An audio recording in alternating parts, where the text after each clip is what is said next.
का बुझी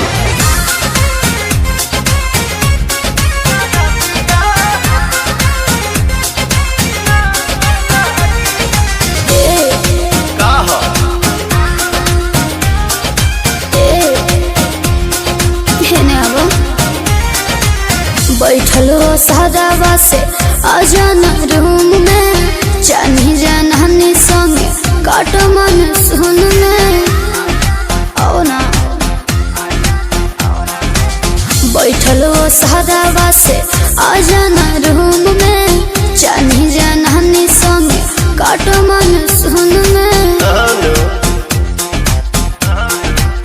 हो चला कमर के भीतरे हमहू बानी हिटरे मजा तो के मिली जैसे आगी